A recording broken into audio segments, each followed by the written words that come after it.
রাজের কয় শুইরে শুই তোর পাশে একটা ফুড়ে, নিজের পিছে যে কতগুলা ফুড়ে হেয়া দেখে না। আজকে কথা কব আমাকে পাড়ার কিছু কুচুটে কাকিমে গলে গিয়া জাগর লাগিয়া মোড়ের শান্তি নেই। কোন ঘরের মাইয়ার যদি 12 বছরে তো 13 বছরে পরে ওই আইসে এক গাল পান জিবাইতে জিবাইতে আজকে কয় বাবা অমুকের মাইয়া রিপু রইয়ে গেছে, আশ হইয়ে গেছে, ওকেও নেবে ওকেও বিয়ে হারবে। অথচ নিজের ঘরে 35 বছরের মাইয়া থাকবে। কবে কি তার মাইয়া তো শিক্ষিত, সরকারি চাকরি না পাইয়ে বিয়ে বসবে না, হ্যাঁ সাথে কি এগো তুলুন না এ এখনো দেয় না কেন? আর আমার মাইয়া হইলো সুন্দর, ও আর মাইয়া দেয় অধিক কালা খাডো মাথায় নাই চুল, ওকেও নেবে।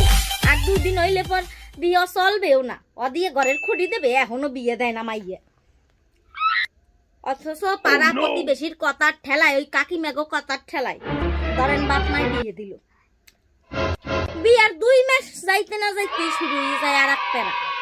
সেকালে কবে কি ওরে বাবা বিয়ের কতদিন হয়ে গেছে এখন তোরই ঘুরে গেলা হয় না, ও কবে ঘুরে গেলা হবে? আর 2 দিন পর তো ঘুরে গেলাও হবে না, ও কি পাবা নাকি?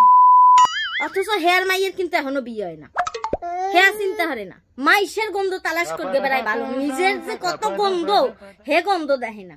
পরের মাইয়ে গুলো সমালোচনা করে নিন্দায় না, পরবর্তীতে হ্যাঁ গো ঘরের মাইয়ে গো সরকারি চাকরি তো দূরের কথা বেসরকারি চাকরিও জোরে না, পরে এই মাইয়ে গই কপালে দুঃখ বেশি হয়। এখনো কই কাকিমা অহংকার করবো না, অহংকার পতনের মূল। তুমি চুপ করো, তোমারে কিছু কই নাই, তোমারে কি কিছু কইছি? তুমি কেন তোমারে কই নাই, তোমারে কই নাই। নিজের চক্রায় তেল দাও, অন্যের চক্রায় তেল দিতে আসকো না, বুঝছো?